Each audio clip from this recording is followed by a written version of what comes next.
Merci, Monsieur Le Bussy. Monsieur Eben. Oups. Oui, donc comme signalé par mon collègue, je vais moi intervenir précisément sur la question d'un aspect qui nous est cher, qui est celui du droit au logement.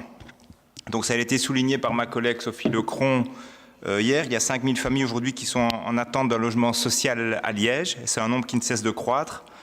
Et pourtant, le droit au logement est reconnu dans notre Constitution comme dans la Déclaration universelle des droits de l'homme. Et c'est un droit dont découlent beaucoup d'autres droits.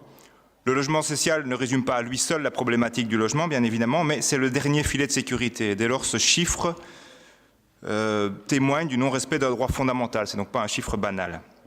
Dans sa déclaration de politique communale, votre majorité s'est fixé des objectifs ambitieux en matière de logement, notamment le fait de mettre à disposition 4000 logements publics nouveaux en 6 ans.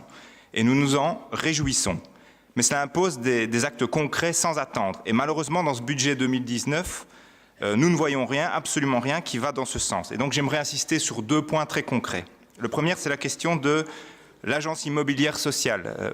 Madame Hierna, ceci n'est absolument pas une attaque personnelle, même si on pense que le cumul des mandats ne permet pas toujours d'exercer avec toute l'énergie nécessaire les tâches. Mais on a 145 logements aujourd'hui qui sont gérés par notre AIS à Liège.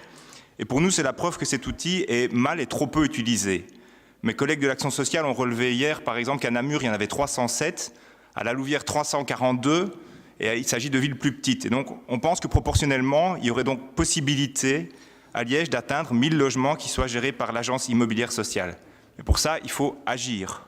Or, le subside octroyé par notre ville à l'agence immobilière sociale, au CMB 2019, demeure constant et bien trop bas à notre estime, puisqu'il est de 100 000 €. Il était de 100 000 € en 2017, en 2018 et à nouveau en 2019. Et donc, pour être proactif, l'AIS a besoin de plus de moyens pour aller trouver des propriétaires d'immeubles inoccupés, pour leur proposer des solutions, pour avoir du personnel qui permette de réaliser certains petits travaux.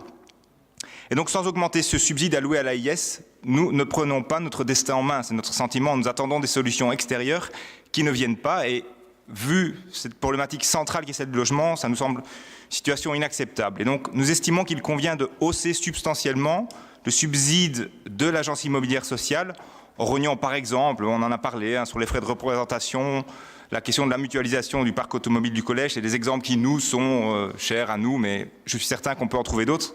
Le message principal, c'est qu'il y a certainement un effort à faire. Et pour que l'agence immobilière sociale puisse fonctionner mieux, il lui faut plus de moyens, mais il faut également pouvoir relever plus efficacement les immeubles qui sont aujourd'hui inoccupés. On nous en signale quotidiennement dans tous les quartiers de Liège. Et donc, on a besoin de statistiques sur les immeubles inoccupés. C'est évoqué dans la déclaration de politique communale aussi. Et on a besoin de sanctionner plus et mieux ceux qui laissent des immeubles inoccupés par spéculation. Or, à nouveau, dans ce CMB 2019, on voit que la taxe sur les immeubles inoccupés est annoncée à 1 200 000 €. C'est-à-dire qu'elle est inchangée par rapport au budget d'affaires courantes d'octobre 2019. Et puis surtout qu'elle est en baisse, une baisse importante de 22% par rapport au compte de 2017. Et donc, vous déclarez pourtant, Madame de Fresnes, que c'est sur cette base de 2017 que vous vouliez faire vos estimations. Et donc voilà, on voit là une baisse. Et donc, cette baisse, ça veut dire qu'on va acter le fait qu'on va percevoir moins encore sur les immeubles inoccupés en 2019.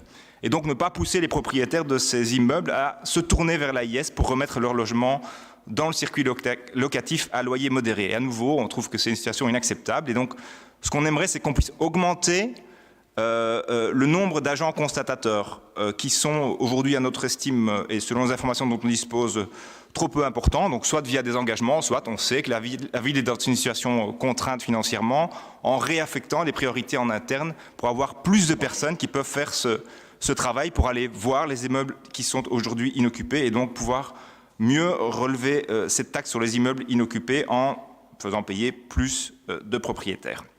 Et c'est potentiellement aussi une mesure d'économie, parce que ces personnes, si elles permettent qu'on prélève plus de taxes demain, elles permettront aussi d'avoir plus de moyens pour la commune.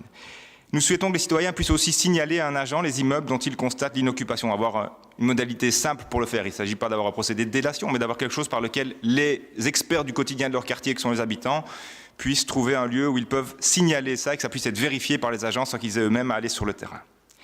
Et le deuxième point dont je voudrais aborder, donc ça c'est le premier, c'est l'AIS. Le deuxième que je voudrais aborder, c'est un peu le nerf de la guerre, c'est la question des moyens. Je pense que nous sommes tous et toutes d'accord ici pour reconnaître que notre ville est sous-financée au regard des missions qui lui incombent.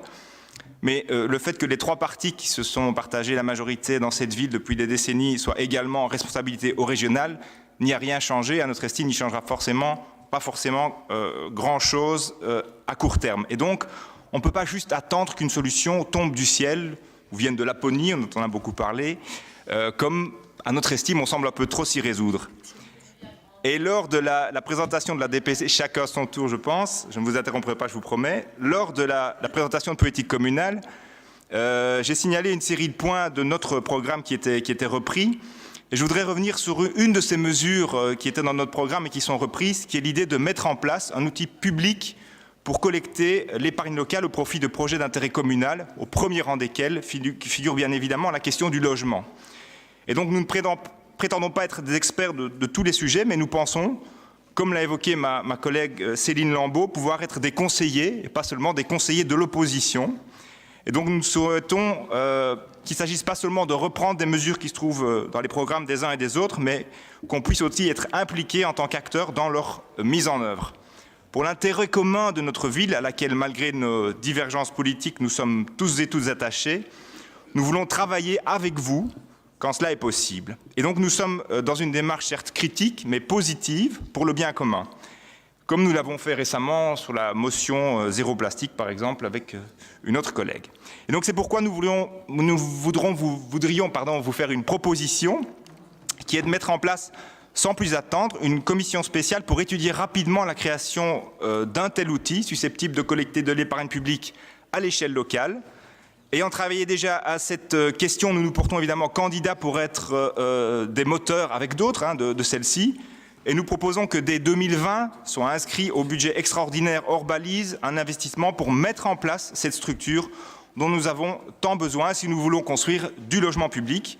Nous devons ensemble faire du droit au logement une priorité absolue pour notre ville. Et je vous remercie. Merci, Monsieur Hébert.